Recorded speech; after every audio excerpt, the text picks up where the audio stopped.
기쁜 안식일입니다. 그런데 오늘 날씨가 몹시 춥습니다. 여러분들의 건강 관리를 잘 하시기 바랍니다.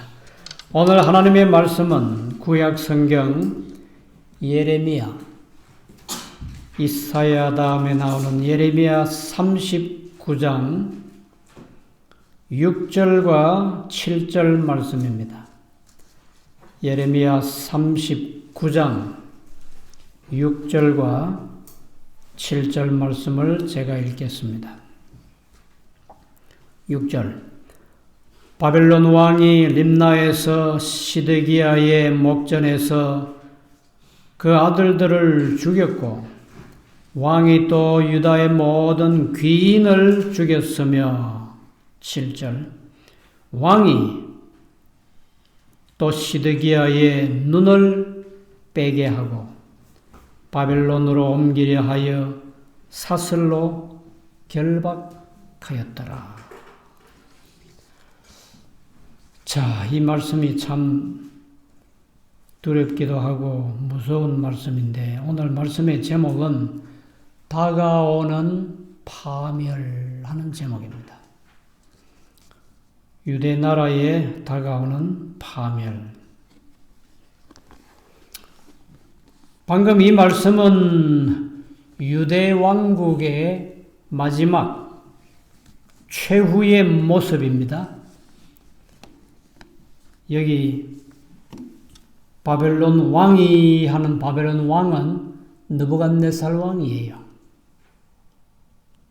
그리고 유다 왕국의 마지막 왕 시드기야를 어떻게 해서 처벌했는지에 관한 말씀입니다. 아브라함의 자손들인 이스라엘 백성들은 애굽에서 나와서 젖과 꿀이 흐르는 약속의 땅 가나안으로 들어왔습니다. 가나안에 들어온 후에 사사시대가 시작이 됐는데 사사시대가 다 지난 다음에 이스라엘 백성들이 자꾸 왕을 달라고 그랬어요. 그래서 사울이 이스라엘 왕국의 초대 왕이 됐는데 사울이 왕위에 오른 때가 BC 기원전 1050년쯤 됩니다. 그런데 지금 이 시드기야 왕이 이 바벨론 왕에게 붙들려서 죽임을 당하고 바벨론 왕에게 유다가 파멸되는 끔찍한 이 장면은 그때로부터 464년이 지나고 기원전 586년에 있었던 일입니다. 그 전에 북방 이스라엘과 남방 유다가 둘로 쪼개져서 남북으로 갈라졌는데 그 북방 이스라엘은 이스라엘의 12지파 가운데 10지파가 북방 이스라엘로 분류됐어요. 훨씬 더 큰 나라인데 그들은 유다보다는 훨씬 더 이전에 BC 722년에 아시리아한테 망했고 그 후에 136년쯤 더 버티어오던 유다가 드디어 바벨론에게 점령되었습니다. 유대 왕국이 바벨론에게 파멸될 것이라고 하는 것은 수십 년 전부터 감지되어 오던 사실입니다. 이때에 선지자 예레미야가 부르심을 받는데 왜 예레미야냐? 예레미야가 누굽니까? 이 예레미야 1장에 보면 예레미야가 누군지 나옵니다. 베냐민 땅 아나돗의 제사장 중 hil기야의 아들 예레미야의 말이라. 예레미야는 제사장의 아들이니까 자기도 제사장이에요. 그리고 하나님의 특별한 부르심을 받은 선지자입니다. 성경에 이와 같은 인물들이 몇 사람 있는데 아마 에스겔도 제사장이고 선지자고 그럴 거예요. 왜 하나님께서 예레미야를 부르셨는가? 예레미야를 부르신 두 가지 이유가 있어요. 첫째는 예레미야가 젊었습니다. 예레미야가 선지자로 부르심을 받을 때 정확한 기록은 없지만은 나이가 20살 전후일 것이다. 그렇게 봅니다.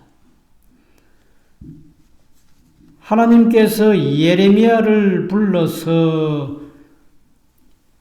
파멸이 다가오는 유다 왕국의 선지자가 되게 하신 것은 아모스 3장 7절에 보면 주 여호와께서는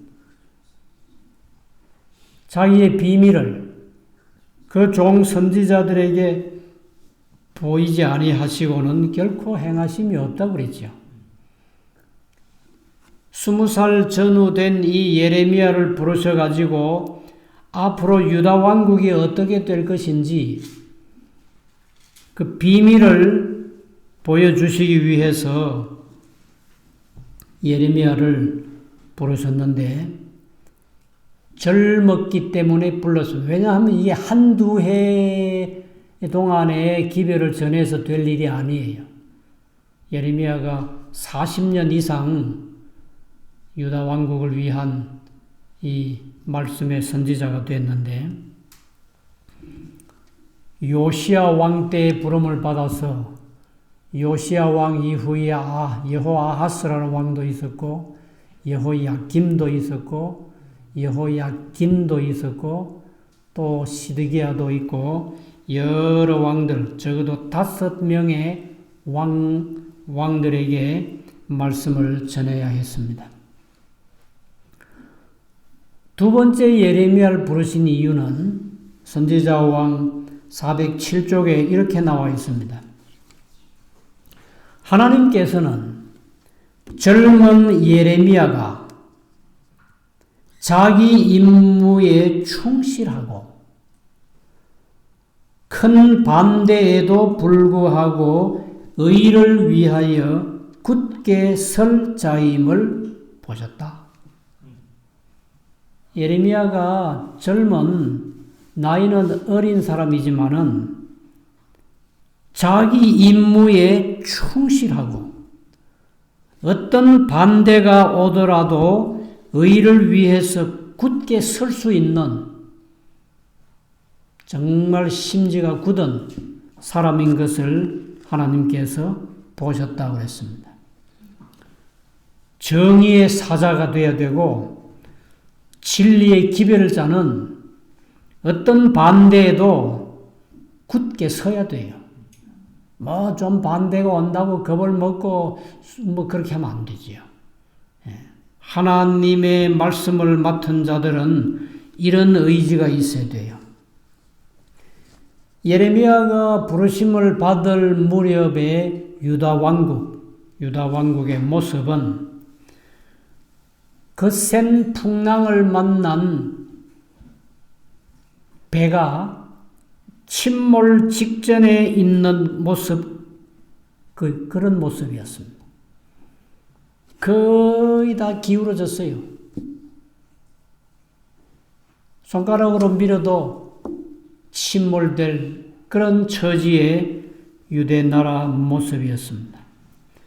다윗과 솔로몬 시대에 그렇게 부강했던 나라가 어떻게 그 모양으로 쇠약해졌겠어요? 세계 열방들이 금보다리를 들고 앞다투어 이스라엘로 찾아왔었는데 그 부귀 영화는 다 어디로 가고 이제는 파멸이 눈앞에 다가오고 있었습니다. 왜 그랬을까요? 많은 이유들이 예레미야서에 아주 구구절절히 나오는데 한두 구절만 인용하겠습니다. 예레미야 2장 18절에 보시면 이런 말씀이 있습니다. 예레미야 2장 18절. 네가 시홀의 물을 마시려고 애굽 길에 있음은 어찌미며 또 그 하수를 마시려고 아수르 길에 있음은 어찌미뇨. 여기 네가 시홀의 물을 마시려고 하는 이 시홀은 나일강이에요. 좀 풍자적이고 비유적인 말씀인데, 이스라엘과 유다 백성들아, 네가 나일강의 물을 마시려고 애굽길에 있어. 아직도 애굽을 의지하느냐? 애굽에서 하나님이 만 가지 기적으로 불러내서 젖과 꿀이 흐르는 땅에 인도해 주셨는데 네가 지금도 애굽을 바라보고 있냐? 그 다음에 그 하수를 마시려고 하는 그 하수는 유프라테스 강이에요. 그 유프라테스 강물을 마시려고 아시리아 길에 있냐? 어리석다. 한없이 어리석다. 그 말이에요. 이스라엘 땅에 마실 강물이 없어서 저 갈릴리 북쪽에 헐몬산에 참으로 깨끗한 물이 거기서 내려서 갈릴리로 해서 요단강으로 내려오는 정말 좋은 물이 있는데 이거는 비단 물에 관한 얘기가 아닙니다. 이스라엘 땅에 하나님이 계시고 이스라엘 땅에 진리의 말씀이 있고 이스라엘 땅에 영생의 기별이 있는데 그 좋은 생명의 말씀을 버리고 왜 애굽으로 가느냐고, 왜 우상 숭배하기 위해서 다시 아시리아로 가느냐고. 어리석다 그 말이에요. 어리석어도 너무 어리석다 그 말이에요. 그 나일 강물이 그렇게 좋냐고, 그 유프라테스 강물이 그게 좋냐고. 이스라엘 땅에 있는 요단 강물이 그보다 1000배 만배 나은 건데 어찌 이스라엘의 하나님을 버리고 이방의 우상을 따라가느냐 그 말이에요.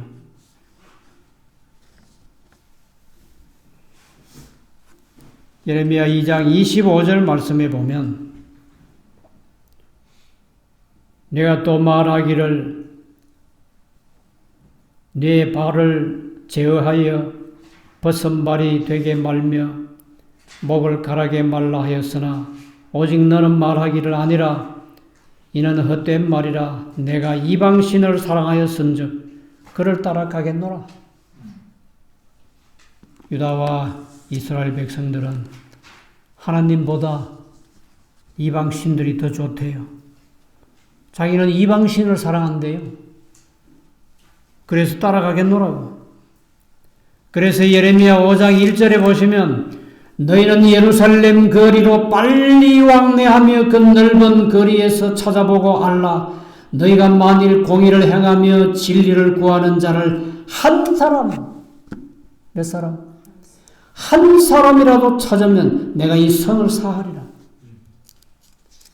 그리고 맨 마지막 절 예레미야 5장 30절과 31절에 이 땅에 기괴하고 놀라운 일이 있도다.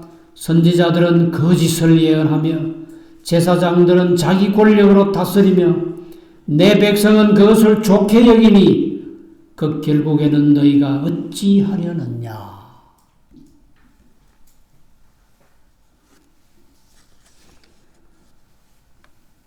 지금 이 모습은 유다가 파멸을 당하기 직전에 죄악의 잔을 채우고 있는 실제적인 모습입니다. 이제 그들의 죄는 잿물로도 씻을 수 없고 비눗물로도 씻을 수 없대요. 노아 시대에 의인 10명이 없었어요. 구원받은 사람이 8명밖에 없습니다. 소돔이 유황불에 탈 때 아브라함이 기도하는데 하나님, 소돔성에 의인 50명이 있으면 불러 태우실 겁니까? 하나님께서 50명 의인이 있으면 불 안 태우겠다. 그래서 숫자가 내려갑니다. 45명은요, 45명이 있어도 불러 안 태우지. 40명은요, 30명은요, 20명은요, 그리고 아브라함이 마지막으로 이제 한 번만 더 말씀드리겠습니다. 소돔성에 의인 10명이 있으면 태우시겠습니까? 여호와께서 소돔성에 의인 10명이 있으면 내가 소돔을 불태우지 않겠다고. 아브라함은 적어도 조카 롯의 가족들이 10명은 되기 때문에 내려가다가 10명까지 내려갔는데 소돔성에는 의인 10명이 없었어요. 결국 구원받은 사람은 롯과 두 딸 3명밖에 없었습니다. 지금 예루살렘에는 뭐라고 말씀하십니까? 너희가 예루살렘 거리로 다니면서 찾아보라고, 찾고 또 찾아보라고, 그 중에 의를, 공의를 행하며 진리를 구하는 자 한 사람만 있으면 내가 예루살렘 성을 사하겠다. 한 명도 없다는 거예요.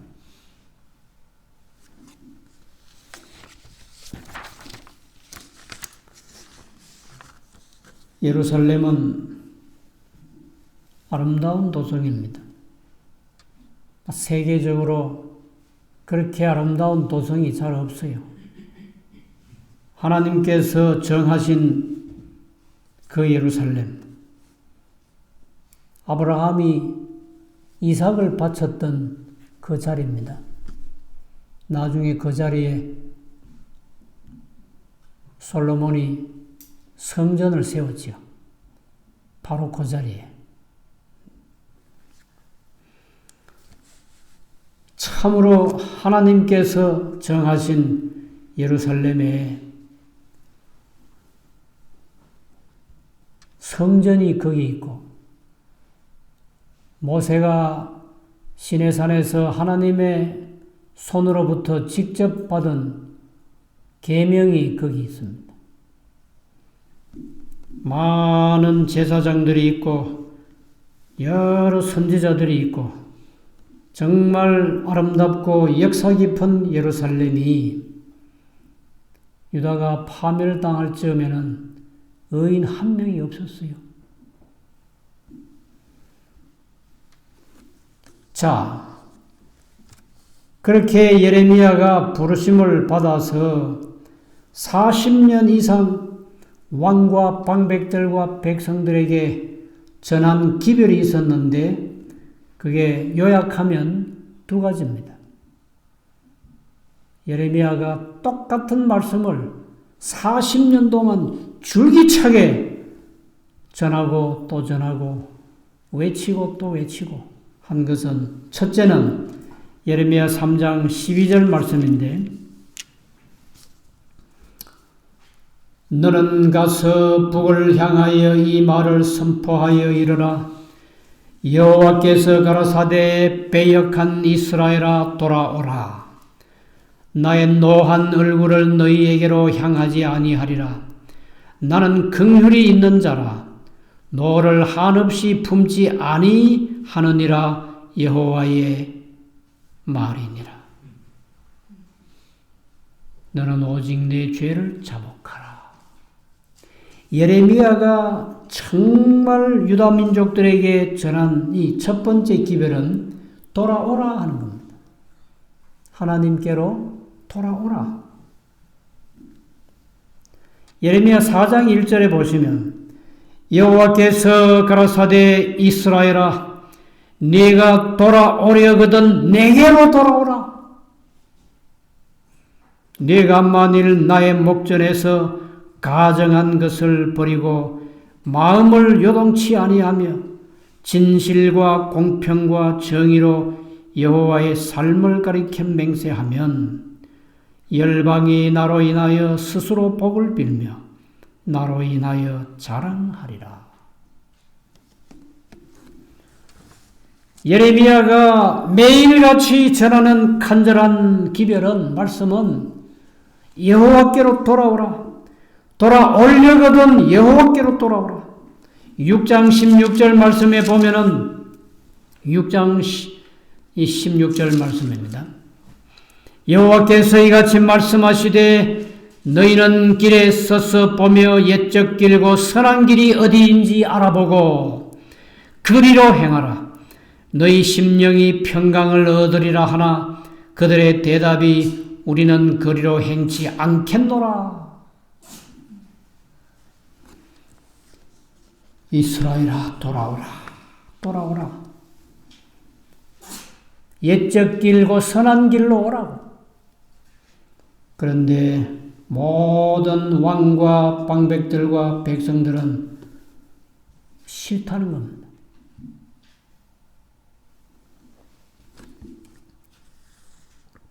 그래서 하나님께서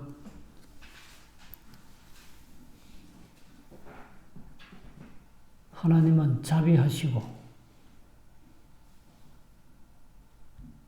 노하기를 더디하시고 인자와 진실이 많으신 분이신데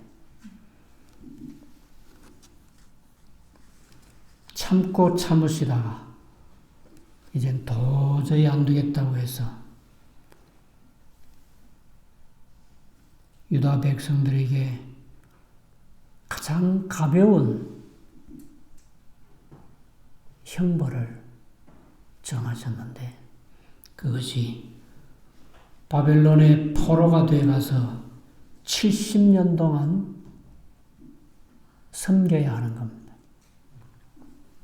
그래서 예레미야 25장 11절 말씀입니다.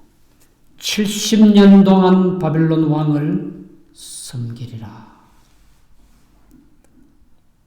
근데 거기에 하나님께서 예레미야를 통해서 주신 말씀은 하나님께서 정하신 일이기 때문에 이 일에 절대로 반대하거나 항의하거나 바벨론을 향해서 우리 못하겠다고 반역하거나 그러지 말고 바벨론에 항복하고 70년 동안 벌을 받으라 그랬어요. 자, 첫 번째는 하나님께로 여호와께로 돌아오라는 기별이고 두 번째는 하나님의 경한 벌이 정해졌으니 바벨론에 항복하라고. 예레미야 21장 9절 말씀에 보면 예레미야 21장 9절 말씀인데 이 성에 거주하는 자는 칼과 기근과 연병에 죽으려니와. 예루살렘에 있으면 다 죽어요. 너희를 애운 너희를 둘러싼 갈대아인에게 나가서 바벨론이죠. 바벨론 사람들에게 나가서 항복하는 자는 살리니 그의 생명은 노력한 것 같이 얻으리라. 전리품같이 얻겠다는 거죠. 예레미야가 여호와께로 돌아오라 했을 때 유다 백성들이 돌아오지 않겠다고 그랬고 그 다음에 하나님께서 경한 벌로 70년 동안 바벨론 왕을 섬기겠다. 바벨론에 대항하여 싸우려고 하지 말고 항복하라고. 항복하면 노략물을 얻음같이 생명을 얻겠다고 했을 때 유다 나라의 왕들과 방백들과 백성들이 굉장히 분노했어요. 왜 분노했을까요? 왜 우리를 옛날에 애굽에서 노예 생활을 했던 것처럼 또다시 바벨론 땅에 가서 노예 생활을 하라 하느냐? 우리도 일본에 36년 동안 노예 생활 해봐서 알지만은 자유를 빼앗겨버리고, 그건 참 끔찍한 일이죠. 예레미야가 그때부터 사람들에게 아주 미움을 받기 시작합니다. 사람이 미움을 받는데 그냥 친구한테 잠깐 미움을 받는 거 하고 이웃 사람한테 잠깐 미움 받는 거 하고 경찰관에게 미움을 받는 것 같아요. 검찰로부터 체포 명령이 내려져 가지고 당장 잡아들이라고. 그것도 왕이나 나라의 통치자가 대통령이 명령해서 그 사람 반드시 집어넣으라고 하면 어떻게 되겠어요? 그 미움은 무서운 미움이에요. 예레미야 26장 11절에 보시면은 예레미야가 어떤 일을 당했는가 하면 제사장들과 선지자들이 방백들과 모든 백성에게 말하여 가로되 이 사람은 죽음이 합당하니 이 예레미야는 죽여야 된다고 너희 귀로 들음같이 이 성을 쳐서 예언하였느니라. 예레미야가 예루살렘 성을 향해서 처음에는 돌아오라고 그랬죠. 안 돌아온다 했을 때 그러면 바벨론 나라의 왕이 와서 이 나라를 점령해서 70년 동안 바벨론에게 종살이 해야 된다고. 그랬을 때에 제사장과 방백들과 국가 요직에 있는 모든 사람들이 이 예레미야는 죽여야 마땅하다. 죽이자. 국민재판으로 사형이 선고됐어요. 다 죽이자 하는 겁니다. 예레미야가 백성들을 설득하기 위해서 내가 하는 말이 아니요 만군의 여호와 하나님께서 이 백성을 위해서 주신 말씀이라고. 예레미야는 민족의 구원을 위해서 참 많이 울었어요. 그래서 예레미야를 눈물의 선지자라고 성경에 유일하게 눈물의 선지자라는 이름이 붙은 선지자가 예레미야입니다. 예레미야가 1장 2절에 보면 밤새도록 애곡했다고 그랬어요. 밤새도록. 예레미야 1장 16절에 내가 우니 내 눈에 눈물이 물같이 흐른다고 그랬어요. 눈이 아니라 눈이 샘물이 돼가지고 끊임없이 눈물이 흘러나왔다고 그랬어요. 예레미야가 2장 11절에 보시면 내 눈이 눈물에 상하여 내 창자가 끓으며 얼마나 울었는지 배가 아팠어요. 창자가 끓었다고 그랬어요. 내 간이 땅에 쏟아졌어. 아주 내 몸속에 있는 내장이 다 바깥으로 튀어나오는 것 같아. 그런 고통을 당하면서도 계속해서 40년 이상을 민족의 구원을 위해서 또 전하고 또 전하고 했습니다. 그래도 유대 왕국은 그리고 백성들은 회개하고 돌아오지 않았어요. 예레미야가 40년 동안 하나님의 말씀을 전하다가 어떤 데는 붙잡혀서 두들겨 맞았습니다. 사람들이 예레미야를 때렸어요. 어떤 데는 톡을 감옥 속에 가두었습니다. 그리고 예레미야가 마지막으로 붙잡혀서 던져진 곳은 진흙구덩이, 우물같이 생긴 빈 우물인데 그 밑에 진흙구덩이였다. 거기다가 던져 넣었어요. 아주 깊어요. 거기서 굶어 죽게 하려고 그랬다고 그래요. 마침 그때 왕의 신하 가운데 구스 사람 에벤멜렉이 왕에게 가서 간청을 합니다. 사람들이 예레미야를 진흙구덩이에 던져넣고 굶어 죽기 직전입니다. 왕이여 그를 건져내소서. 그래서 그가 왕의 허락을 받고 왕궁 창고에 가서 헌 옷과 뭐 이런저런 것들을 가져가서 임시 밧줄을 만들었죠. 그래서 길게 만들어가지고 그 우물 구덩이 밑에까지 내려가게 해서 예레미야에게 이걸 너 겨드랑이에다가 갖다 대라. 그래서 자기 팔 밑에 자기 몸을 묶어서 위에서 여러 사람이 땡겨 올려서 예레미야를 살려냈습니다. 그리고는 시드기야 왕이 예레미야를 불렀습니다. 불러서 하는 말이 아까 예레미야 38장입니까? 예, 예레미야 38장에 있는 말씀.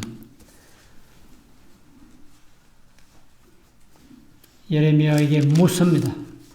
하나님께서 내게 주신 기별 그 비밀이 무엇인지 내게 솔직히 얘기해달라고. 예레미야 38장 17절에 보시면요. 예레미야가 시드기야에게 이르되 만군의 하나님이신 이스라엘의 하나님 여호와께서 이같이 말씀하시되 네가 만일 바벨론 왕의 방백들에게 항복하면 네 생명이 살겠고 이 성이 불사름을 입지 아니하겠고 너와 네 가족이 살려니와. 또 항복하라고 그러죠. 시드기야 왕에게 항복하십시오. 항복하면 살겠고 만약에 왕이 바벨론 왕에게 항복하면 이 예루살렘 성도 불타지 않고 그대로 70년 동안 보존함을 받아서 다 살겠지만은 그렇지 않으면 끔찍한 파멸을 맞이할 수밖에 없습니다. 이것이 예레미야가 40년 동안 전한 그리고 시드기야 왕에게 전한 마지막 기별이었어요. 38장 20절에 보시면 시드기야가 어떻게 반응했는가. 예레미야가 가로되 그 무리가 왕을 그들에게 붙이지 아니하리이다 원하옵나니 내가 왕에게 고한 바 여호와의 목소리를 청종하소서. 여호와의 목소리를 들으소서. 그리하면 왕이 복을 받아 생명을 보존하시리이다. 이건 확실한 마지막 기별이었습니다. 그런데 38장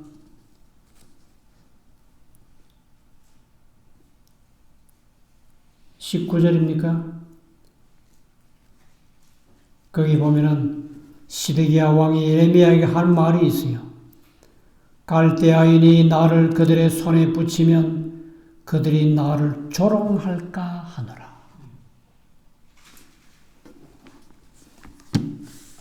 자기 나라 백성들이 왕을 조롱하는 것이 그렇게 싫었는가 봐요.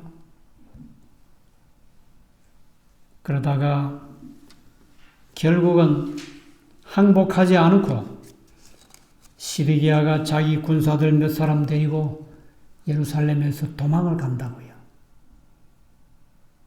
가야 얼마나 가겠어요? 근데 꽤 멀리 갔어요. 예루살렘 왕국에서 나와서 군사들을 거느리고 몇몇 가까운 사람 가족들을 거느리고 동쪽으로 도망을 갔습니다. 여리고까지 도망갔어요.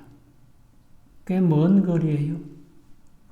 지금이야 뭐 자동차길이 잘 닦여져 있어서 금방 가겠지만 1시간도 안 걸려서 갈 수 있지만 그때만 해도 여러 시간 걸어야 돼요. 걸어서 가야 돼요. 여리고에서 시드기야가 바벨론 군사들에게 붙들립니다. 붙들려가지고 느부갓네살 왕 앞으로 끌려갔는데 느부갓네살 왕이 그때 림나라는 곳에 있었어요.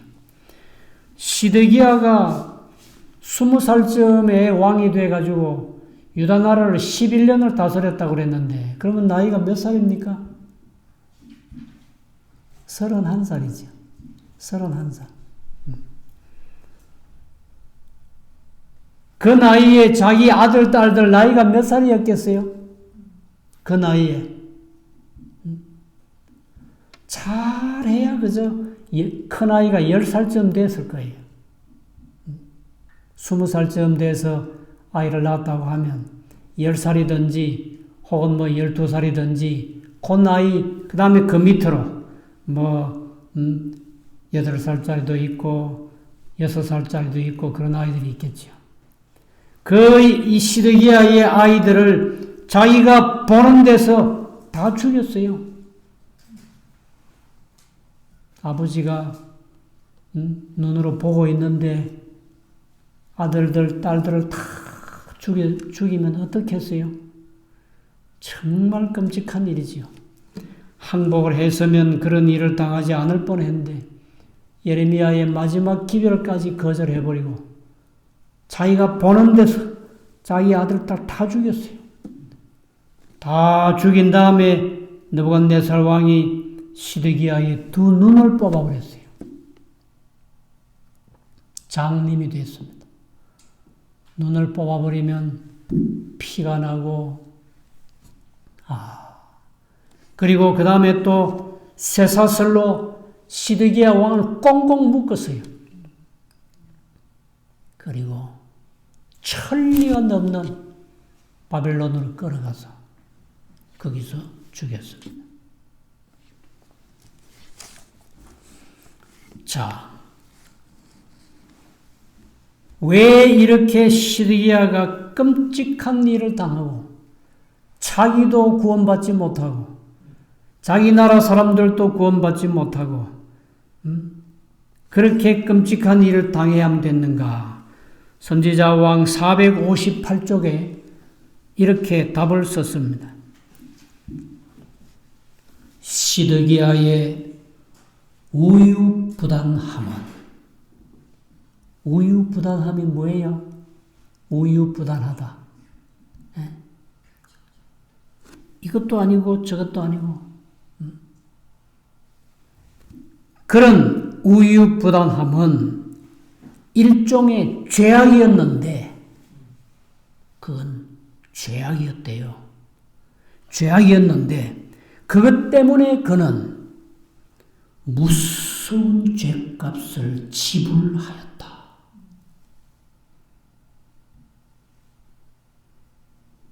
하나님을 열심히 섬기는 것도 아니고 그렇다고 해서 하나님을 완전히 내버려버린 것도 아니고 이것도 아니고 저것도 아니고 애매모호하게 적당히 여기서는 이렇게 말하고 저기 가서는 저렇게 말하고 이런 우유부단함은 왕은 그렇게 하면 안 돼요. 맞으면 맞는 거고 틀리면 틀리는 거고 확실하게 판단을 하고 결정을 해야지. 온 백성들을 살리는 건데 선지자가 40년 이상이나 눈물로 계속해서 호소하고 강건해야 돼. 끝까지 거역하고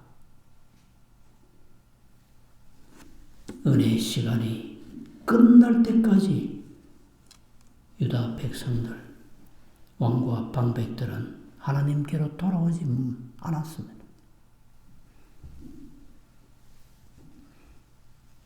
이것은 오늘 우리에게 무슨 교훈을 줍니까?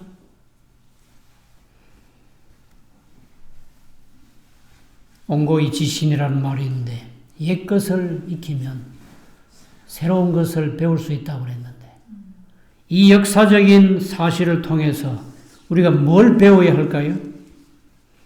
제7일 안식일 예수 재림 교회에게 주어진 아주 확실하고 틀림없는 구원의 진리와 기별은 무엇입니까? 그것은 예수님의 재림이 가까웠다는 사실입니다. 2300 주야가 끝날 때 예수님께서 제사장, 대제사장이 되셔서 하늘 지성소에 들어가셔서 예비 심판, 조사 심판,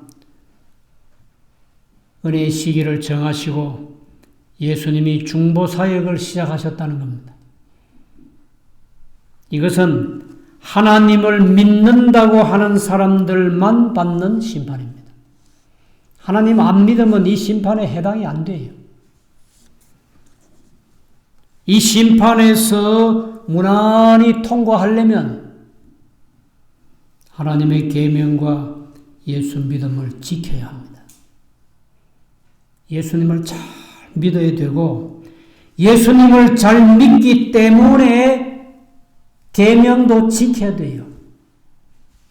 왜냐하면 하나님도 진리시고 예수님도 진리시고 성령도 진리시고 성경도 진리고 계명도 진리이기 때문에 진리는 변하지 않는 거예요. 계명을 잘 지켜야 합니다. 예수님을 믿는다고 하면 구원받는 게 아니고 나더러 주여 주여 하는 자마다 다 천국에 들어간다 못 들어간다 다 들어갈 것이 아니고 오직 내 아버지의 뜻대로 행하는 자라에 들어간다고 그랬어요. 믿습니다 믿습니다 하면 됩니까? 천국 갑니까? 믿습니다 해야 되고 반드시 순종이 뒤따라야 되고 행함이 있는 믿음, 행함이 없는 믿음은 죽은 믿음이라고 그랬어요. 야고보서 2장 10절에. 칭의만 가지고 구원받지 못해요. 좀 어려운 말입니다만은 믿음으로 말미암는 의, 칭의만 가지고 구원 이루지 않아요. 성화가 돼야 돼요. 우리의 품성이 예수 그리스도의 온전하신 성품이 돼야 된다고요. 그래서 우리 교회가 가지고 있는 확실한 진리는 칭의에다가 성화가 이루어져야 되는데 이 성화는 예수님 오시기 전에 이 땅에서 확실히 이루어져야 돼요. 그래야 승천할 수 있습니다.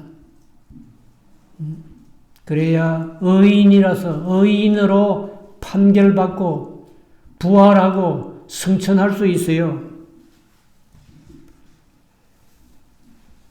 그렇게 하려면은 안식일을 철저히 지켜야 되지요. 건강 기별을 순종해야 되지요. 아무거나 먹고 마시면 안 되지요. 사람들이 굉장히 이 말씀 전하면 기분 나빠해요. 고기 먹지 말라 하면, 술 마시지 말고 담배 피우지 말라 하면, 커피 마시고 하지 말라 하면 뭐 그런 교회가 다 있냐고 그럽니다. 그러나 재림교인들은 그 중요성을 알아요. 건강에 관한 기별은 반드시 순종해야 품성이 변화된다고 하는 사실. 더 확실한 말씀은 음식물에 관한 권면에도 있고 절제 생활에도 있고 가정과 건강에도 있고 여러 책들에 확실하게 기록되어 있습니다. 이 말씀들을 순종하시고 이제는 코로나가 온 세상에 퍼져나가는 걸 눈으로 보시지요. 도시를 떠나고 예수님의 재림을 맞이하기 위해서 실제적인 준비를 가정마다 충실히 하시기 바랍니다. 이러므로 너희도 예비하고 있으라. 생각지 않은 때에 인자가 오리라. 재림 성도들에게는 생각지 않은 때 인자가 오면 큰일 납니다. 다시는 기회가 없어요. 기다리고 또 기다려서 깨어있는 그 시간에 오시는 예수님을 영접하시기를 간절히 바라면서 말씀 마칩니다. 이 말씀을 생각하시면서 예수님이 문 앞에 오셨다는 찬송을 부르고 기도하고 마치겠습니다. 212장 찬송입니다. 212장 십자가 고난당한 주 문 앞에 당도하셨네.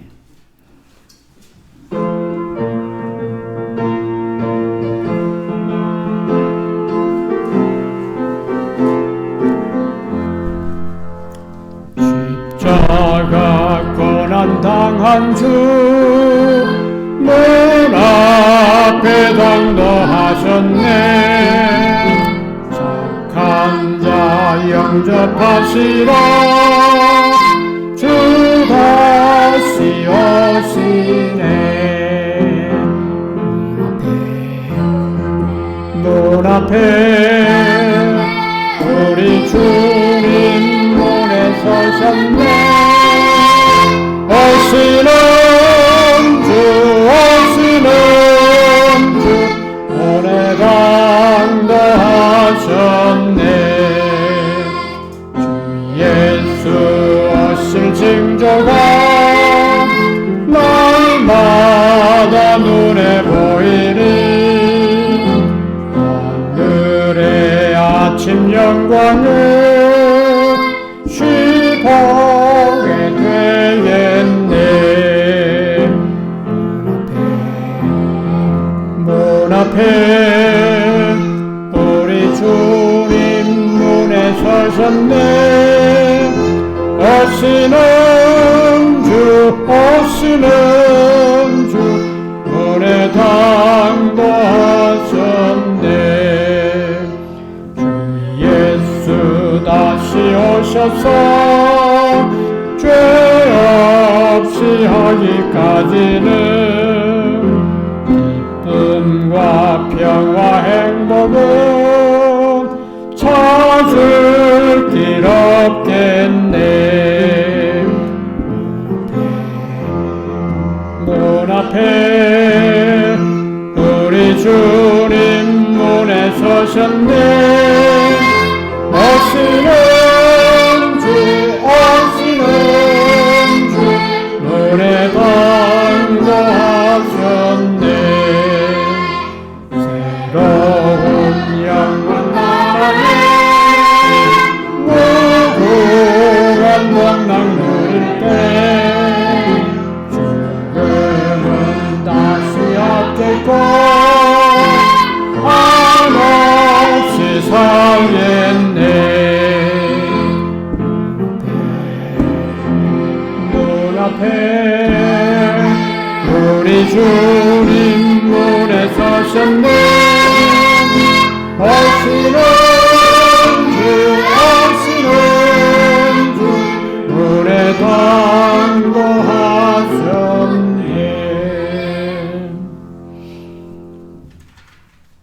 오늘 이 복되고 거룩한 안식일에 저희들이 하나님의 성전에 오게 하시고 귀한 생명의 말씀 다시 보게 하시니 감사합니다.